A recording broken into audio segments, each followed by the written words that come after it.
Eu sou humano e, portanto, nada do que é humano me é estranho.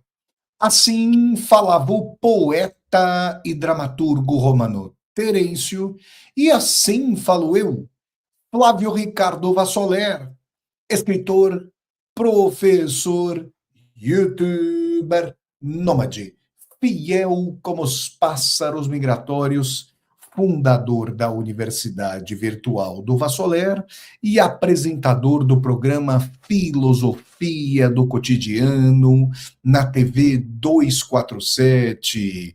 Muito boa noite, pessoal. Boa noite a todas, boa noite a todos vocês. Segunda-feira, 9 de março de 2026, aqui na cidade de Brno, cidade natal do grande mestre Milan Kundera, na República Tcheca. São 21 horas e 21 minutos. No Brasil, 17 horas e 21 minutos, horário de Brasília. E nós estamos aqui para mais uma aula ao vivo com Vassoler. Taca a vinheta, produção!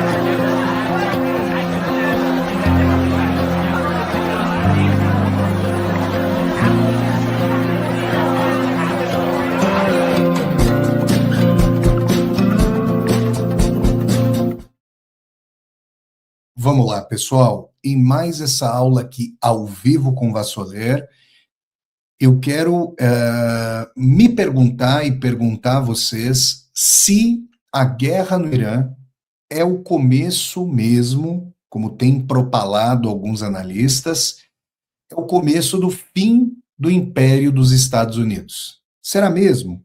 Por quê?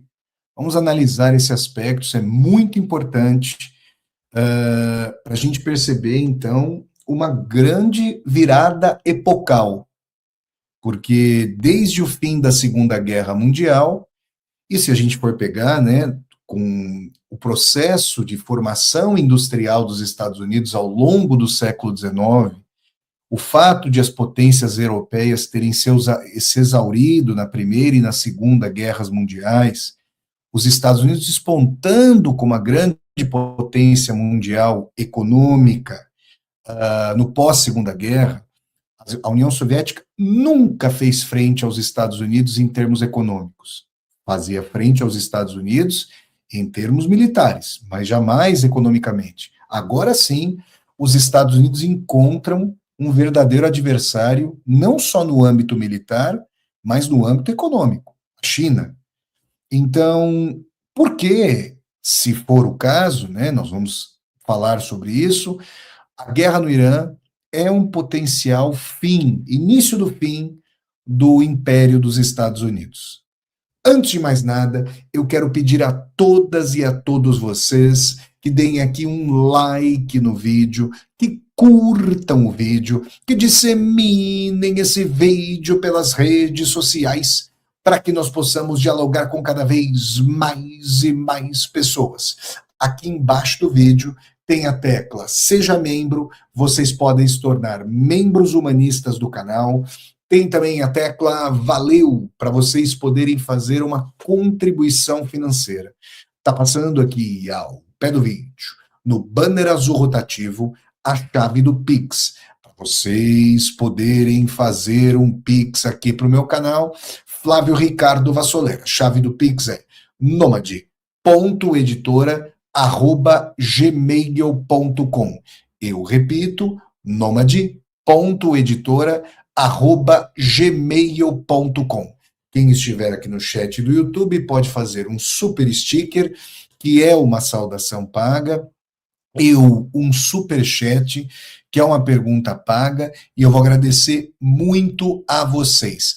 Acessem também o site www.universidadedovassoler.com.br. Tá bom, gente? Vamos lá? Pessoal, vamos fazer aqui um panorama histórico para a gente entender aspectos da hegemonia dos Estados Unidos, e aí a gente faz um diagnóstico de por que os Estados Unidos começaram a perder espaço econômico em termos mundiais, e não fosse assim, o lema do nazista Donald Trump, desde a sua primeira candidatura, não seria Make America Great Again, o MEGA, façamos dos Estados Unidos grandes novamente. Eles estão admitindo que os Estados Unidos não são mais grandes como antes. Por que isso aconteceu? Vamos fazer, então, essa discussão, né? Aqui eu quero agradecer o Francisco Marques, que manda um super sticker e apoia aqui o meu canal do YouTube, Flávio Ricardo Vassoler, tá bom? Muito obrigado aí pelo seu apoio. Então, vamos lá, gente. Pessoal, os Estados Unidos, a partir do processo de independência em relação à Inglaterra, passaram a desenvolver franca e forte atividade industrial. E como todo país que desenvolveu ramos poderosos de indústria, houve, obrigado aqui também a Crissa, que manda um super sticker e apoia aqui o meu canal do YouTube, Flávio Ricardo Vassoler. A Crissa está com uma foto aqui, com uma paisagem muito bonita, uma pose circunspecta, de reflexão. Olha aí a paisagem que está aparecendo, parabéns pela foto, e muito obrigado aí pelo super sticker, minha querida. Agradeço o apoio que você traz aqui para o meu canal, tá bom? Um abraço. Os Estados Unidos, como todos os países que desenvolveram capacidade industrial muito pesada, tiveram um grande protecionismo mediado pela estrutura de Estado para que seus capitalistas e seus ramos industriais pudessem se desenvolver. Imaginem, gente, quem chega atrasado à divisão internacional do trabalho só consegue efetivamente desenvolver indústrias competitivas com protecionismo. Deixem aí de lado, né, obviamente, quaisquer balelas liberais de que, o livre comércio, livre concorrência. Gente, vamos deixar isso aí para a estufa, para o gabinete de quem acha que essas coisas existem na prática, e vamos lidar com o fato de que os Estados Unidos, primeiramente, desenvolveram grande indústria com forte protecionismo. Tá? E conforme desenvolviam, conforme se sentiam militar e industrialmente mais poderosos, passaram a abocanhar antigos territórios pertencentes às metrópoles europeias, seja no continente americano, daí no início do século XIX a doutrina Monroe, de América para os americanos do norte, e também a gente pode falar de Cuba, no final do século XIX, os Estados Unidos tomaram a antiga colônia espanhola para si, né? Depois das Filipinas, por exemplo, na Ásia, antiga colônia espanhola, que os Estados Unidos também tomaram para si, e não podemos entender também, gente, é toda uma política, vejam, os Estados Unidos, eles tiveram uma política de formação do seu Estado-nação. A partir das 13 colônias, eram fugitivos religiosos aqui da Europa, que foram estabelecer atividades econômicas, sua vida, para professar sua fé livremente, sem a perseguição dos estados monárquicos europeus, foram lá para os Estados Unidos, desenvolveram atividades econômicas. Vocês podem ler também a questão aí da ética protestante, o espírito do capitalismo, do Max Weber, um livro importante para a gente entender essa dinâmica de desenvolvimento do capitalismo nos Estados Unidos. E o fato é que houve crescentes guerras e genocídios contra os povos originários nos Estados Unidos, para que esses colonos da costa oeste, das iniciais 13 colônias, se expandissem até da costa leste, nas 13 colônias, se expandissem até a costa oeste, até a Califórnia. Os Estados Unidos tomaram por guerras territórios do México, tá? E genocidaram povos originários, até chegar ali à Califórnia, Corrida do Ouro. Os imigrantes que chegavam iam construindo a ligação férrea nos Estados Unidos, recebiam terras, os antigos escravos africanos estavam alijados desse processo. Nós sabemos que, ao fim do século XIX, quando houve a guerra, em meados do século XIX, no começo da segunda metade, quando houve a Guerra de Secessão, a Guerra Civil, os confederados do Sul perderam a guerra, foi uma guerra sangrentíssima entre Norte e Sul, Norte industrial e anti-escravagista, o Sul de plantation escravagista, quase houve a secessão, né, a quebra dos Estados Unidos, mas a questão é que a abolição da escravatura assinada pelo Abraham Lincoln, presidente, depois assassinado, né, por um escravagista, não implicou direitos iguais para estadunidenses brancos e afro-estadunidenses. A luta pelos direitos civis se estendeu por mais de um século, até meados do século XX, quando acabou a desigualdade perante a lei nos Estados Unidos. Um horror, né? Esse regime de apartheid que havia nos Estados Unidos. Eu estou dizendo tudo isso porque, além de toda essa pujança, a Primeira e a Segunda Guerras Mundiais contribuíram para que a projeção dos Estados Unidos sobre a Europa aumentasse sobremaneira.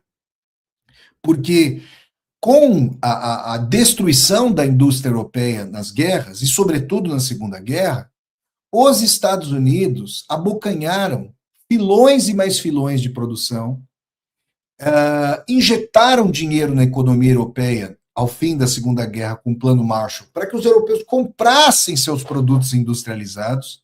E para vocês terem uma ideia, ao fim da Segunda Guerra Mundial, sozinhos, os Estados Unidos tinham 50% da riqueza mundial. Falo isso a partir de um vídeo do Noam Chomsky, que é famoso. Coloquem na internet, coloquem aqui no YouTube, vocês acham esse vídeo, o Chomsky falando sobre isso. Tá? A disputa da Guerra Fria 1.0 com a União Soviética foi uma disputa militar. A União Soviética, muito mais pobre do que os Estados Unidos, né, nunca fez frente em termos da pujança econômica. Fez frente no âmbito militar e aeroespacial. Mas o nível de riqueza, de IDH, de desenvolvimento dos soviéticos nunca foi parelho ao dos Estados Unidos. Só que acontece o seguinte, gente, os Estados Unidos padecem hoje das leis do próprio sistema capitalista que eles passaram a capitanear quando ultrapassaram os países do capitalismo outrora central na Europa. Por que é que os Estados Unidos, e essa é a base estrutural, histórico-econômica do declínio dos Estados Unidos, por que é que os Estados Unidos perderam indústrias? Porque o custo, vejam, a indústria, gente, busca sempre países mais pobres, ainda mais com o sentido dessa globalização econômica, em que as cadeias produtivas podem ser espraiadas mundo afora, para diminuir custos de produção. O salário, a base sindical, os direitos trabalhistas nos Estados Unidos, sobretudo depois da crise de 1929, que lá nos Estados Unidos é conhecida até hoje como Great Depression, a Grande Depressão, que teve ali o Franklin Delano Roosevelt, o FDR, que é o presidente mais cultuado da história dos Estados Unidos, com o New Deal keynesiano, grande intervenção estatal, com obras econômicas mediadas pelo Estado, para tirar as pessoas da miséria, né, da miséria. O capitalismo quase colapsou. E aí, gente, esse processo começa a ser interrompido, ou tem uma interrupção, com a Reaganomics, com o apogeu do neoliberalismo. O neoliberalismo, gente, de maneira nenhuma, prestem atenção, significa ausência de Estado. Como assim, Vassoler? Como não? Ausência de Estado para os trabalhadores e trabalhadoras, para direitos trabalhistas, para proteção social. Porque o complexo industrial, financeiro e militar, que é quem manda nos Estados Unidos, que é quem sequestra a democracia dos Estados Unidos, tornando-a essencial, histórica e estruturalmente antidemocrática, tem muito Estado. É muito Estado para o Google, para o Facebook, para o Instagram, para a Meta, para essas empresas tecnológicas que estão numa ligação público-privada para desenvolver métodos de captação de dados, espionagens e assim por diante. É muito Estado para as empresas militares, aeroespaciais, a NASA, por exemplo. Vocês percebem, não?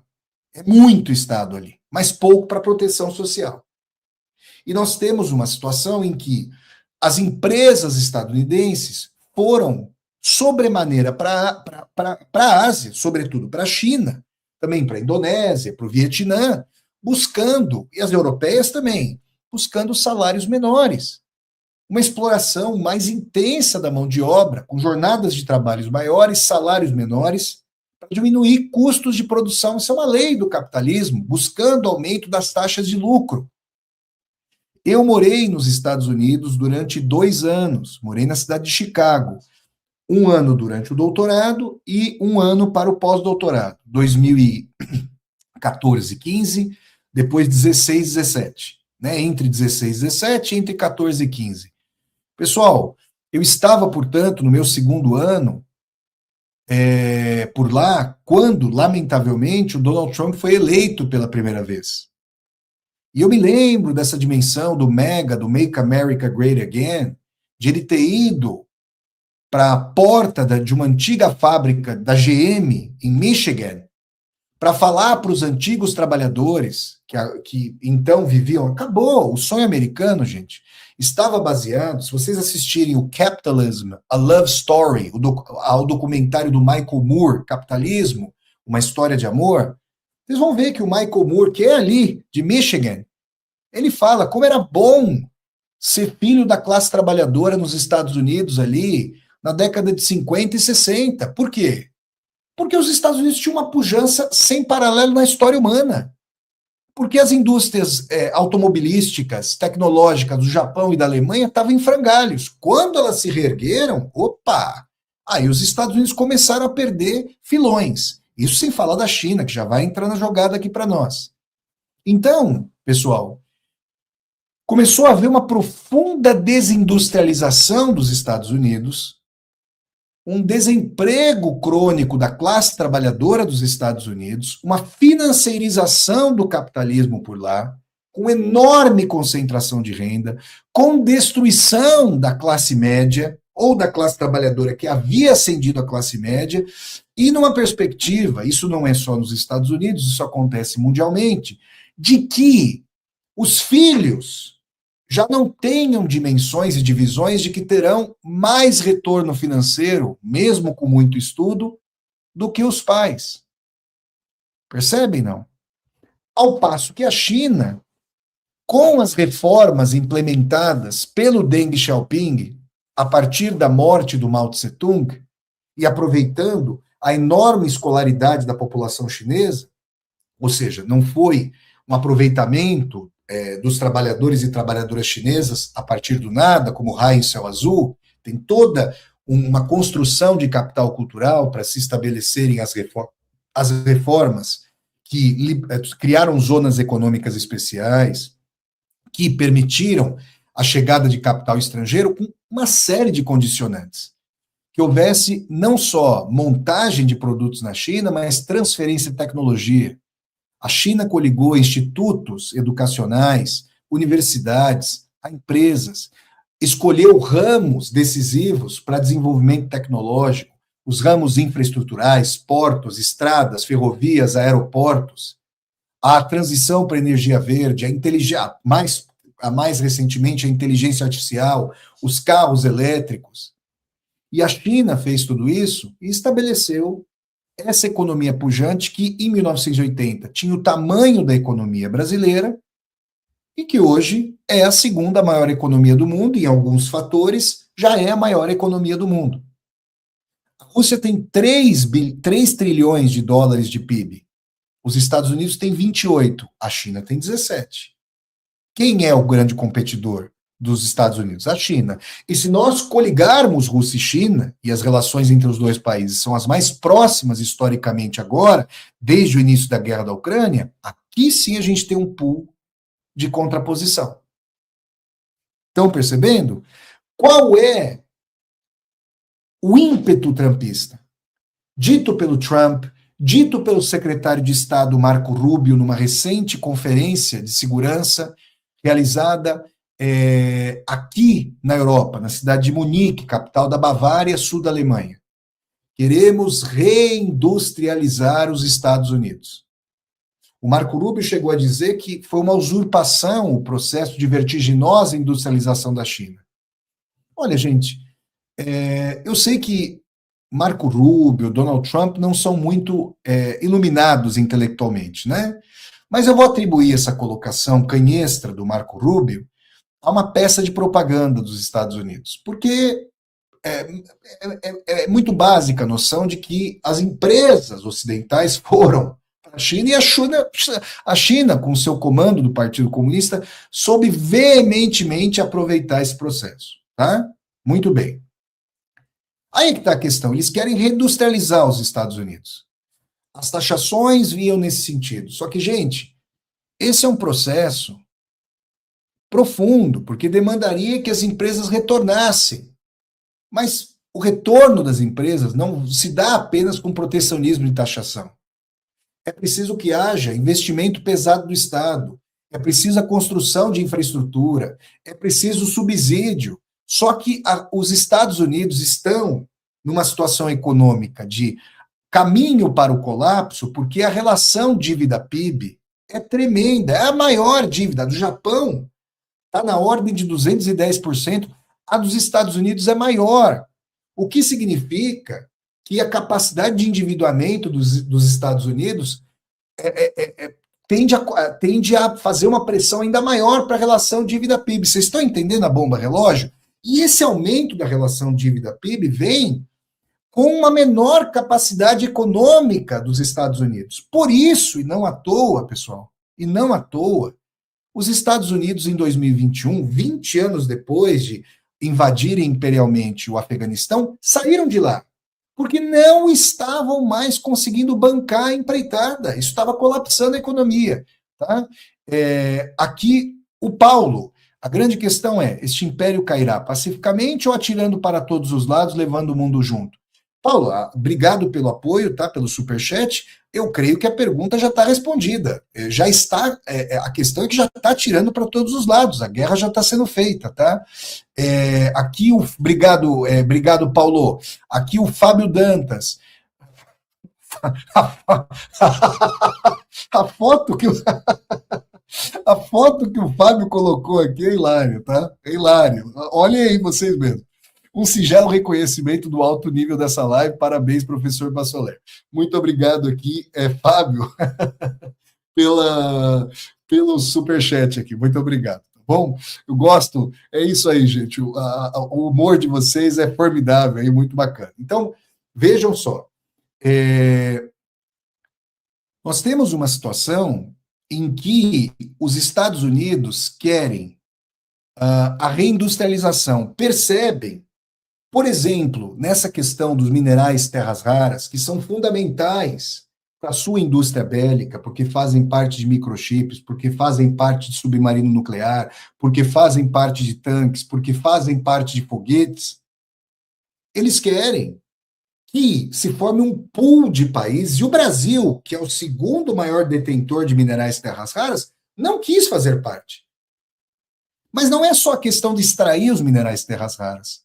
A questão é saber processar tecnologicamente esses minerais, e a China está 10 anos na frente dos Estados Unidos. Vocês estão percebendo o que é o planejamento profundo, da mediação profunda do Estado chinês com os planos quinquenais, estão compreendendo isso? Os Estados Unidos ficaram para trás no seu próprio jogo. Tá? Aí que vem a questão. Agora nós temos... Então, com tudo isso que eu estou dizendo a vocês, eu vejo os Estados Unidos projetando o poder militar, porque ainda hoje os Estados Unidos são a única potência militar global.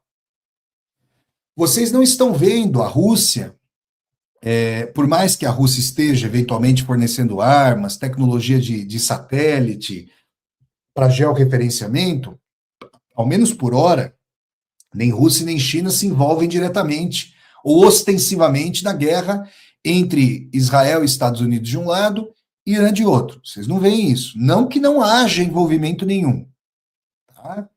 Quando Bashar al-Assad caiu na Síria, quem manteve em 2011 o Bashar al-Assad no poder foi o Putin, foi a Rússia. Agora, encalacrada na Ucrânia, a Rússia não está se envolvendo. O Irã é muito mais importante que a Síria, gente. O Irã controla o Estreito de Hormuz. 20% do sangue da economia mundial passam pelo Estreito de Hormuz em termos de gás e petróleo. Tá? Agora entendam, os Estados Unidos ainda têm cerca de 750 bases militares espraiadas pelo mundo. 750. A China não tem 5. A Rússia acho que tem o mesmo número de bases da França, algo em torno de 20, se eu não estou enganado. Tá? Então, gente, eu quero dizer que os Estados Unidos discernem, com seu complexo industrial militar, que a chance de tentarem barrar o avanço geoeconômico, geopolítico e geomilitar da China é agora ou nunca. Porque eles têm ainda uma armada que é a mais poderosa. A gente, não tenhamos dúvida disso. Agora, a questão é a seguinte: o preço da manutenção dessa guerra é algo estrondoroso. Tá? Vocês veem aí os analistas falando, eu não sou expert em armas, em analista militar stricto sensu, eu faço análise geopolítica aqui para vocês, né? O que eu tenho a dizer para vocês é que o custo da guerra para o Irã, que é uma guerra completamente assimétrica, o custo da guerra para o Irã é muito menor do que o é para os Estados Unidos. E é claro, gente, que quanto maior o custo para os Estados Unidos, maior o assalto do complexo industrial militar em relação ao erário do país e maiores as propinas. A gente tem muito roubo nisso também. Eles não estão nem aí para o país. Se não tem SUS nos Estados Unidos, se não tem universidade pública nos Estados Unidos, se os Estados Unidos não têm trens de alta velocidade, eu não preciso falar das dezenas de milhares de quilômetros na China de trens de alta velocidade, os Estados Unidos não têm. Percebem, não? Por quê? Porque justamente esse complexo se lixa para a população, para a infraestrutura, e isso está colapsando o país. Tá? Aí que vem a questão. Então vamos lá. Os Estados Unidos estão numa toada que já denega as falas iniciais do Trump.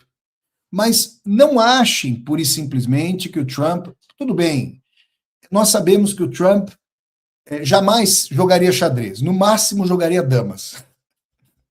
A gente sabe. Obrigado aqui ao Paulo Souza, que manda um super sticker e apoia aqui o meu canal do YouTube, Flávio Ricardo Vassoler, tá bom? Agora sim, gente, prestem atenção, né? O Trump mentiu.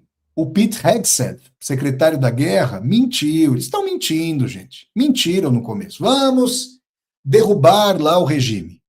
Bom, se eles de fato acreditavam que a partir da decapitação do Irã derrubariam o regime, são rematados ignorantes, mas assim, retumbantes ignorantes.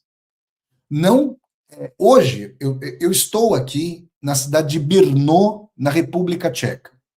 Hoje fiz um périplo, ainda vai ter mais uma aula aqui hoje, para eu falar do Milan Kundera, que é um filho de Brno, que escreveu A Insustentável Leveza do Ser, é claro, e tantas outras obras formidáveis, a brincadeira, os amores risíveis, a arte do romance, o ensaio maravilhoso, né?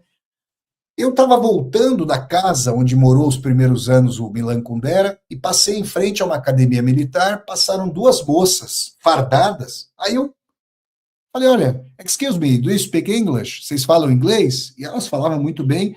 E eu perguntei, nossa, o exército tcheco tem mulheres? Elas falam, não, é que a gente optou por sermos oficiais e começaram a conversar comigo e tudo mais, não sei o quê, né? E elas contavam ali sobre a perspectiva da guerra, falaram dessa questão da guerra na Rússia, com a Rússia e tudo mais ali, contaram N histórias, né? Bom, acabei mudando acabei mudando aí para Brno, Milan Kundera, perdi o fio da meada. Mas vamos voltar lá porque eu estava dizendo, vamos ver se eu pego o fio da meada. Mas a questão é a seguinte, desculpa, gente, perdi o nexo aqui, às vezes acontece, né? É, acontece aí segundo das melhores famílias, vamos dizer assim. O ponto que eu estava querendo trazer para vocês é o seguinte: vocês não vão me dizer. Lembrei. Aí eu conversei com elas, perguntei se elas liam na Academia Militar Clausewitz, Maquiavel, Sun Tzu, e elas disseram que sim, que estudavam todas essas obras. Gente, é básico que você tem que conhecer a estrutura societária do seu inimigo, para você saber onde você ataca. Se você tem uma estrutura, vou usar o termo do Pepe Escobar, interessantíssimo, ele compara os mosaicos maravilhosos das mesquitas iranianas e das mesquitas da Ásia Central com a estrutura de mosaico descentralizada, termo que eu aprendi com o Pepe Escobar, tá? Um abraço, colega de trabalho na TV 247, um grande jornalista, grande analista geopolítico, como nós sabemos, e ele falou dessa estrutura de mosaico descentralizada. 31 províncias do Irã, 31 comandos da Guarda Nacional Revolucionária, que é a guarda pretoriana do regime. Você mata o Ayatollah Khamenei, você comete vários crimes de guerra, vários horrores, além do assassinato, do crime de guerra hediondo das moças da escola lá que foram bombardeadas por Israel e pelos Estados Unidos, um horror completo, né? Mas prestem atenção. O Khamenei, agora tem o filho do Khamenei como sucessor, né? Como líder espiritual e político do Irã, já foi nomeado. O Khamenei não queria a bomba atômica. Agora imaginem que o pai do Ayatollah atual, o filho do Khamenei, o Ali Khamenei, foi morto pelos Estados Unidos, a sua irmã, a sua sobrinha. Vocês acham que esse cara vai transigir em fazer pactuação com os Estados Unidos? Mas de jeito nenhum. E agora que o Irã, se estava com uma rolha ali para desenvolvimento da arma nuclear, agora tem todo o interesse em fazer esse desenvolvimento e o quanto antes para sobreviver. Percebem, não? Não destruíram o regime, não destruíram a estrutura do Estado. Já passamos de uma semana, aquela promessa inicial foi por terra.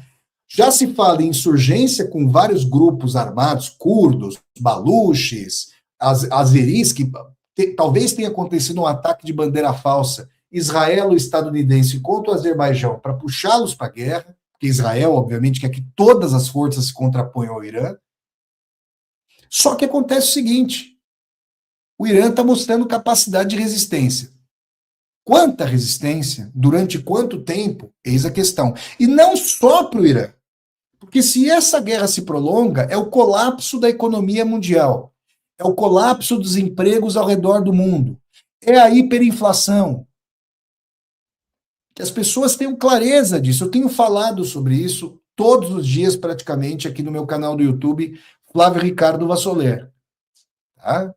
Vocês já estão vendo na bomba de gasolina e, eventualmente, no supermercado, o aumento dos preços. Ontem, na aula de ontem, aqui no meu canal do YouTube, eu pedi que as pessoas falassem se o preço do combustível subiu na cidade, já falaram que subiu. Tá? Por quê? Vão acabando os estoques, o Irã domina o Estreito de Hormuz, deixa passar petróleo eventualmente para a China e para outros países amigos, mas não para outras destinações. Percebe? Agora vamos entender. O Irã, agora sim, Com todo esse panorama histórico, a gente consegue chegar até os petrodólares. Porque aqui está o coração do princípio da queda. Os Estados Unidos compram petróleo dos árabes, Arábia Saudita, sobretudo, Kuwait, Bahrein, Catar, Omã, Jordânia. E esses países fazem investimento em dólar na Bolsa dos Estados Unidos. E esses investimentos estão na base das grandes empresas tecnológicas e do complexo industrial militar dos Estados Unidos. O Irã ataca as bases americanas no Oriente Médio. Essas bases dão apoio a porta-aviões. Se os porta-aviões não conseguem fazer abastecimento, e se o Irã ataca as bases a partir das quais o país é atacado, os Estados Unidos perdem poder de fogo e seus porta-aviões se distanciam. Gente, porta-avião não se materializa, não está em dois lugares ao mesmo tempo. Tem uma base de Diego Garcia que está bem mais ao sul, Oceano Índico, 3 dias para ir, 3 dias para voltar. As bases dos Estados Unidos vão sendo destruídas. Se o Irã ataca centrais de dessalinização desses países e refinarias de petróleo, acaba a possibilidade de vida desse país, porque não tem água, e acaba a possibilidade econômica. Vocês estão entendendo? São crimes de guerra. Israel e os Estados Unidos estão cometendo crimes de guerra no Irã. Teherã está com chuva ácida, ataques a refinarias, ataques a centrais de dessalinização, são crimes de guerra. Chuva ácida pode gerar câncer nas pessoas em Teherã. Vocês estão percebendo?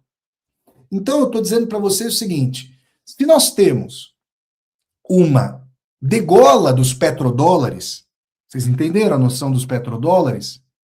Gente, é o começo do fim da economia dos Estados Unidos, se isso se prolonga. Perceberam? E mais, Donald Trump está querendo fazer intervenções em indústrias militares do complexo militar para que entreguem as encomendas militares. Por quê? Palavras dele. Se vocês estão distribuindo lucros para acionistas, tem que cumprir as entregas. Mas onde estão as fábricas? Elas saíram dos Estados Unidos. Os Estados Unidos estão retirando armas da Europa, aqui da Europa, e da Coreia do Sul, para deslocamento até o Oriente Médio. Vocês estão percebendo que eles estão ficando mais vulneráveis em outros pontos? Por quê, gente? Não é com abracadabra, pirlim-pim-pim, não é com canetada ou taxação que se reindustrializa um país e que se retoma um complexo. Esse é um processo. Percebem, não? Que são as leis do capitalismo e a China, com o protecionismo, com a mediação forte do Estado, mantendo os setores estratégicos sob sua batuta e não permitindo a ida a lures de empresas que sejam estratégicas, jamais permitindo que países estrangeiros dominem questão energética, questão militar. A China está assistindo a isso e vai vendo, aqui se fala do termo hubris, que é a queda imperial. E aí o Paulo, que fez um superchat aqui, falou, esse império vai cair atirando? Ele está caindo e já está atirando. Tá? Já está atirando. Qual é a questão? A questão que nós, para cuja resposta não temos conhecimento, é a seguinte, no que isso vai dar? Porque quando se fala da derrocada do Império dos Estados Unidos, gente, também não é algo abracadabra, pelim-pim-pim. Quando a União Soviética, o Império Soviético estava ruindo, essa última guerra do Afeganistão, que tomou a década de 80 inteira, ajudou a naufragar. A lacuna tecnológico-econômica da União Soviética para o Ocidente era brutal. O peso dessa guerra ajudou a naufragar. Isso vale para o Império Inglês. Você vê na Primeira Guerra, a Inglaterra estava completamente quebrada na Segunda. A França começou a perder todas as suas colônias ao fim da Segunda. Vocês estão entendendo? O belicismo. Então a gente pega paralelos das quedas de impérios, Império Romano, o próprio Império Persa, e a gente percebe como se mostram contrafeitos à perda de poder, e aí se estilhaçam, mas muitos se estilhaçam no belicismo. Gente, a conta não fecha. Os Estados Unidos podem ruir, estão ruindo desde dentro para a manutenção desse complexo. Vocês percebem isso? Quer dizer, um grande empreendimento militar com pés de barro cada vez mais frágeis, no sentido do financiamento dessa empreitada. Então o Irã, vejam, o Irã mostra uma capacidade de estudo, tudo que os Estados Unidos deveriam ter feito em relação ao Irã, o Irã fez em relação aos Estados Unidos. Mas eu quero dizer a vocês, eu morei 2 anos nos Estados Unidos. 2 anos. Eu vou falar um dos motivos pelos quais os Estados Unidos não estudaram devidamente o Irã. Porque eles desprezam quaisquer povos, achando que eles estão no cume do cume. Esse tipo de soberba, que é próprio do império, é também motivo da sua queda. Quantas vezes, enquanto eu estava fazendo parte do doutorado, e depois o pós-doutorado, e lecionando durante o pós-doutorado na Universidade Northwestern, quantas vezes até colegas do doutorado, vinham interpelar o meu conhecimento, porque eu era brasileiro. Não, mas um brasileiro, como é que sabe tanto? Eu ouvia isso. Eu estou falando para vocês. Agora, tem o seguinte, vocês estão vendo que aqui é Corinthians? Aqui é Corinthians.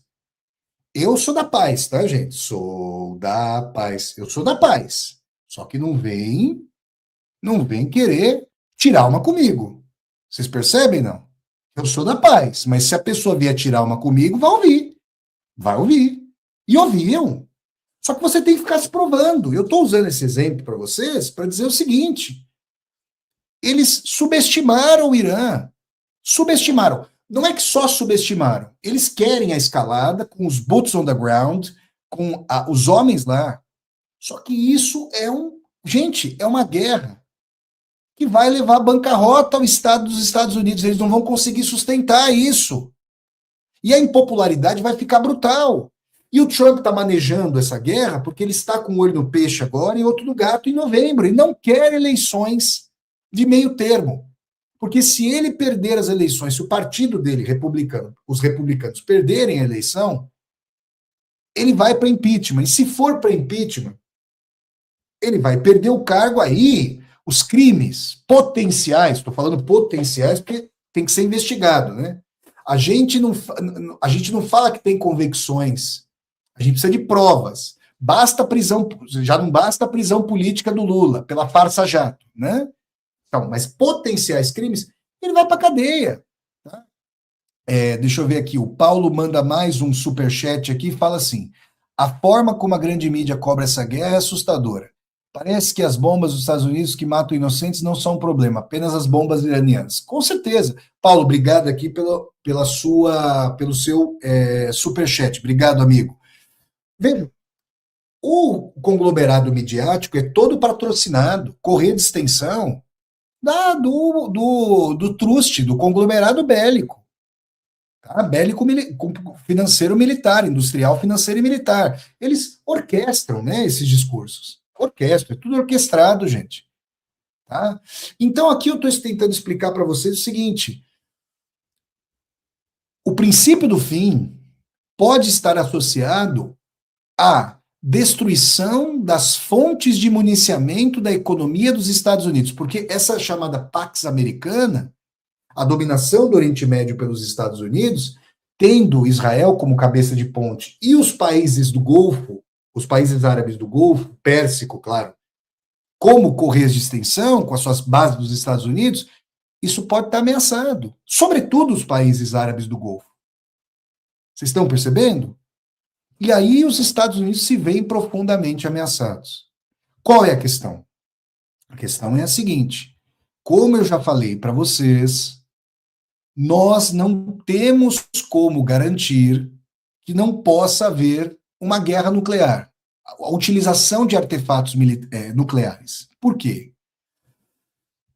Primeiro, Israel considera o Irã ameaça existencial. E o Irã, com toda assertividade, considera Israel uma radical ameaça para sua existência, assim como os Estados Unidos.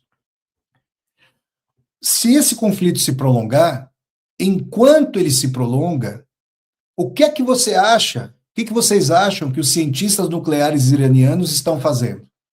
Trabalhando em polvorosa para desenvolver artefatos nucleares. Gente, se não o fazem, não conseguem se contrapor. Se o Irã assevera para o mundo que conseguiu desenvolver armas nucleares e tem capacidade de disparo, como é que fica a situação? Porque aí nós chegamos a Mutual Assured Destruction, a MAD, percebe? A mútua destruição assegurada. Israel tem artefatos nucleares. Os Estados Unidos têm artefatos nucleares. Se Israel teme que o Irã possa chegar a artefatos, e mais, a capacidade de absorção das bombas... Gente, a gente vê vídeos de Teherã, mas também de Tel Aviv, que é onde está lá o aeroporto internacional, né? Aqui se chega lá em Israel, são vídeos terríveis das capacidades. O Irã tem mostrado, a despeito das sanções, está vendo? O que dá a subestimar um povo cuja cultura tem mais de 3.000 anos, cultura persa, um povo de grande exuberância literária, cinematográfica, arquitetônica, religiosa. Percebem, não? O trabalho do Irã... Gente, o Ocidente, os Estados Unidos e Europa em franco declínio, infelizmente, porque grandes humanistas, grandes literatos, Milan Kundera, falei sobre ele agora há pouco para vocês, estou na cidade natal do Milan Kundera, Brno, né, na República Tcheca. Então, eu quero dizer aqui para vocês que o Irã faz um trabalho impressionante. Nós sabemos da capacidade tecnológica, militar de Israel, que é profundíssima, e dos Estados Unidos não vou nem dizer para vocês, né? Nós sabemos disso. Então, o Tucker Carlson, que é esse jornalista conservador, hein? Trampista de primeira hora, que agora parece estar abandonando o barco. Porque ele era um America Firster, um America First, que defendia o America First, os Estados Unidos em primeiro lugar, e ele está dizendo, essa guerra não é dos Estados Unidos, essa guerra de Israel, eu não vejo por que americanos devam morrer por Israel, por outro país. Ele diz isso abertamente. O lobby israelense está enfrentando desafios sérios. Quando alguém conservador como Tucker Carlson ou a Megyn Kelly, da própria Fox News, falam exatamente isso. E o Tucker Carlson fez um vídeo, talvez no começo desse ano, olha, de 1 trilhão para 4 trilhões, o orçamento militar, pedido pelo Trump, é a Terceira Guerra Mundial. Vocês estão ouvindo isso? Pessoal, se Israel age consoante os Estados Unidos, ou até a revelia, lançando uma bomba atômica, porque considera que a capacidade de absorção de bombas do Irã, de foguetes, de drones, já não está possível para a sua economia, para a sua existência como sociedade, qual o resultado disso? Bomba atômica é genocídio. Com a capacidade tecnológica atual, vocês estão achando que já foi uma tragédia o que aconteceu em Hiroshima e Nagasaki. Eu fiz 2 vídeos por lá, um em Hiroshima, outro em Nagasaki, nas viagens de Vassolera. São verdadeiros documentários, cada um tem um tem 5 horas, o outro tem quase 5 horas. Podem assistir, está na playlist Viagens de Vassolera, tá? Fui em janeiro do ano passado para o Japão. Agora, com as bombas atuais, o dano seria muito maior. Mas se você abre essa porta do inferno, digamos assim, e a Rússia em relação à Ucrânia ou em relação à Polônia? Percebem, não? Qual seria a reação do Paquistão se houver genocídio? O Paquistão é um país muçulmano. O Paquistão tem bombas atômicas. Ah, mas tem uma pactuação com a Arábia Saudita.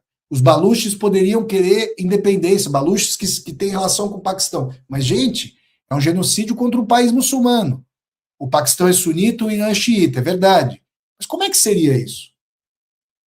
Vocês estão percebendo o que eu quero dizer aqui a vocês? Nós não sabemos. Então, gente, com tudo isso que eu estou dizendo, Se, de fato, o Irã se mostrar como uma grande contraposição, como uma grande força de contraposição em relação aos Estados Unidos, a questão é que vão sendo destruídos radares caríssimos, bases dos Estados Unidos, suportes para municiamento de porta-aviões.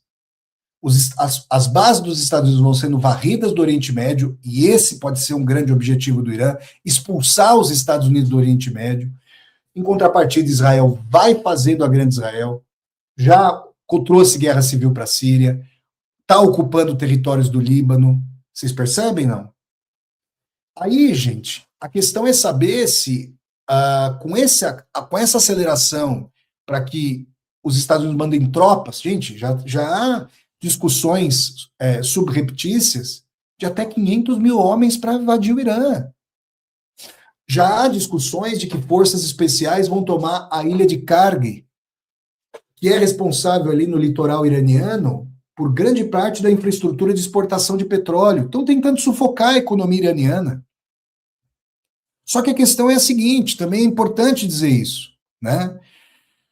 Nós temos uma situação em que Teherã, que está sendo, por ser a capital, pela doutrina de decapitação dos Estados Unidos, ou seja, você corta a cabeça, o corpo cai, mas são as pessoas nas regiões mais rurais, mais interioranas, que, com menos valores cosmopolitas e mais valores de martírio xiita, estão dispostas a lutar to the death, como se diz, até a morte, como se diz em inglês estadunidense, e não com o hedonismo ocidental.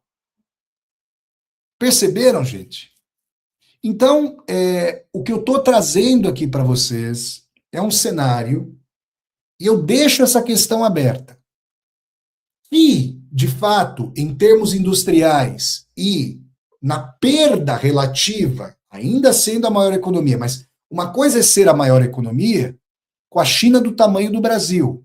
Outra coisa é ser a maior economia com a China com mais da metade do PIB dos Estados Unidos. Se aproximando, em determinados setores tecnológicos, com supremacia. Vocês entendem que se a economia vai fazendo transições e a tecnologia chinesa vai suplantando a americana, nós vamos mordendo filões.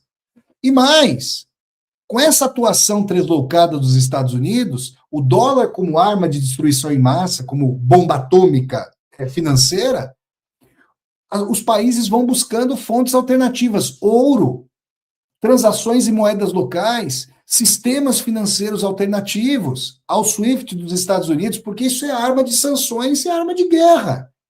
Vocês entendem como isso acaba acelerando um processo que não vai acontecer do dia para a noite, mas mostra saídas. Por isso, eu repito, e é importante falar isso aqui até nesse momento da live, já nos encaminhando para o fim, eu repito para vocês que não dá para imaginar o processo eleitoral brasileiro. Eu sei que é triste, gente, eu sei que é trágico.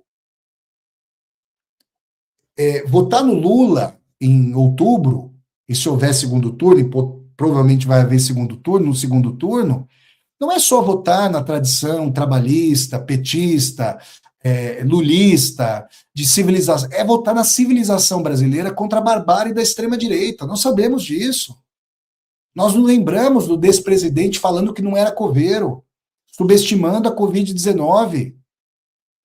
Eu não quero nem mencionar o nome dessa figura, porque, né, gente, eu já jantei, hoje não quero ter congestão. Isso me fere profundamente, é uma coisa dos piores momentos da história do Brasil. Só que os Estados Unidos podem intervir, né? Os Estados Unidos, olha, eu vou dizer uma coisa aqui, tá? Estava demorando para aparecer um reacionário aqui. Palavrões são proibidos aqui no chat, quaisquer palavrões e manifestações nazifascistas são passíveis de bloqueio da pessoa. E se houver ofensas a mim, isso vai para o Tribunal de Pequenas Causas. Eu tiro cópia da tela e vai para o Tribunal de Pequenas Causas. Já estou avisando, tá? Quando tem nazifascismo, não há discussão. Há a tentativa de eliminação do outro. Quem fizer alguma manifestação nesse sentido é bloqueado. Se me ofender, é processado. Quem ofende, tá? Que fique bem claro isso. A maioria aqui, estou vendo aqui nessa live, extremamente civilizada, cordial, reflexiva, crítica. Parabéns a vocês aí, a esmagadora maioria de vocês, e muito obrigado pela ótima interação de vocês, tá? Então, gente, é possível que haja intervenções contra o Brasil. Vejam, o Trump já está usando essa dimensão de cartéis de droga. Ele pode intervir no México, ele pode intervir no Equador, o Paraguai já admitiu, ele pode fazer uma intervenção no Brasil. Questão do PCC, questão do Comando Vermelho. Vocês estão percebendo? A coisa é muito séria. O Lula não tem como dormir sossegado, ele não sabe se pode ser sequestrado, se pode tomar um míssil na cabeça. Pareceria algo despropositado anos atrás. Não é mais. Não é mais.